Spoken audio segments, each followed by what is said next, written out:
नमस्कार। मैं हूँ बच्चों की डॉक्टर डॉक्टर काव्या। मैं एक चाइल्ड स्पेशलिस्ट हूँ और इस वीडियो में आपसे बात करूंगी ऑटिज्म के बारे में। आज हम ऐसी 5 बातों की बात करेंगे जो ऑटिज्म को लेकर आपका नजरिया शायद बदल दे। मैं इस बीमारी के बारे में बात करने के लिए सही डॉक्टर इसलिए हूँ क्योंकि इस वक्त मैं जिस सरकारी विभाग में कार्यरत हूँ, वहाँ पर रोज करीब 10 से 12 ऑटिज्म के मरीज देखती हूँ। यही कारण है कि मैंने ये वीडियो बनाई क्योंकि ऑटिज्म को लेकर पेरेंट्स के बीच में बहुत सारी गलत धारणाएं देखने को मिलती हैं। तो पहली बात है ऑटिज्म का फुल फॉर्म क्या है? इसको हम कहते हैं ऑटिज्म स्पेक्ट्रम डिसऑर्डर। कभी भी हम ऑटिज्म को ऑटिज्म डिजीज नहीं कहते।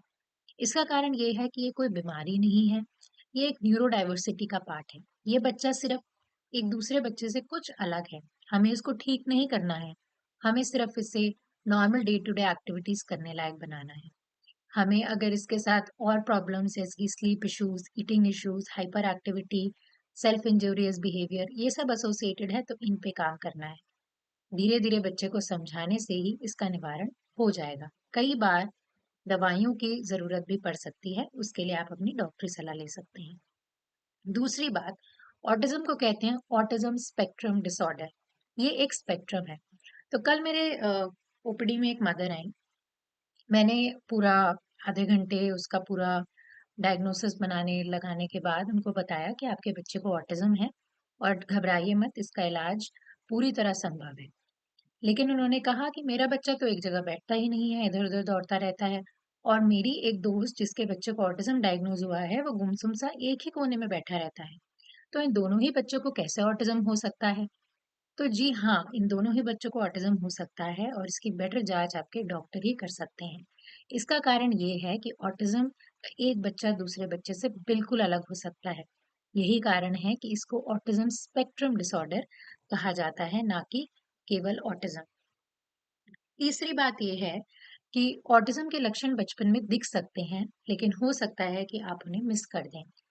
तो ऑटिज्म के कुछ अर्ली लक्षण होते हैं, जैसे कि अगर आप देखेंगे तो आपका बच्चा खिलौनों से कुछ अलग ढंग से खेलेगा। वो गाड़ी को गाड़ी की तरह नहीं चलाएगा, गाड़ी को पकड़कर ऐसे-ऐसे उसका पहिया चला सकता है। या फिर उसको पसंद होगा कि चीज़ों को वो एक के पीछे दूसरा लाइन में लगाए।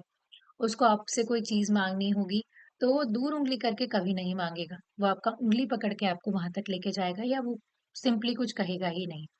उस बच्चे को हो सकता है दर्द का पता ना चले, हो सकता है ठंडे-गरम का पता ना चलता हो। इन सब बातों को कई बार हम इग्नोर कर देते हैं और जब हमें बहुत तकलीफ आनी शुरू होती है, जैसे कि वो बच्चा स्कूल में परफॉर्म नहीं कर पा रहा है, अपनी बात नहीं बता पा रहा है, तभी हम इसे पकड़ में ला सकते हैं। तो उसके लिए ज़रूरी है कि हम जानें कि अर्ली साइंस ऑफ ऑटिज्म क्या है, जिससे हम इसे जल्द ही कर सकें और इस पे काम कर सकें। चौथी बात ये है कि ऑटिज्म के साथ और भी कई सारी प्रॉब्लम्स एसोसिएटेड हो सकती हैं। जैसे कि एक ऑटिज्म का बच्चा एक जगह नहीं बैठ रहा है, किसी काम में मन बिल्कुल नहीं लगाता है, इनअटेंटिव है, हाइपर एक्टिविटी है, तो साथ में उसको एडीएचडी का डायग्नोसिस भी बनाया जा सकता है। अगर ऑटिज्म के बच्चे को दौरे पड़ते हैं तो उसको साथ में एपिलेप्सी भी हो सकती है। ऑटिज्म बहुत सारे सिंड्रोम्स के साथ एसोसिएटेड है तो उसको शरीर के और अंगों में भी दिक्कत हो सकती है। हो सकता है दिल की दिक्कत हो सकता है सांस की दिक्कत हो और अन्य ऐसी परेशानियां। लेकिन घबराइए नहीं, इन सभी का आपके डॉक्टर की सलाह से इलाज संभव है।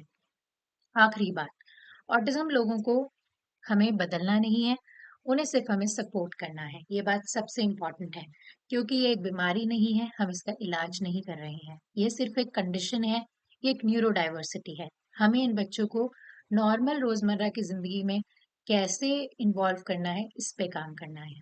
तो पेशेंट रहें, अवेयर रहें और आगे बढ़कर आप सब आसानी से हेल्प कर पाएंगे सोसाइटी में और बच्चों की। और अगर आपका बच्चा इस कंडीशन से डायग्नोज हुआ है तो इसकी भी। असल बदलाव तभी आता है जब हम उन्हें वैसे ही स्वीकार करते हैं जैसे वो हैं। तो be aware and be good. तो यहीं पर मैं वीडियो आज की समाप्त करती हूँ। होप आपको ये वीडियो काम आएगी। अगर आपको ये वीडियो अच्छी लगी तो और पेरेंट्स के साथ ज़रूर शेयर करें। इस वीडियो को लाइक करें और ऐसी और वीडियोस के लिए चैनल को सब्सक्राइब करें। Thank you.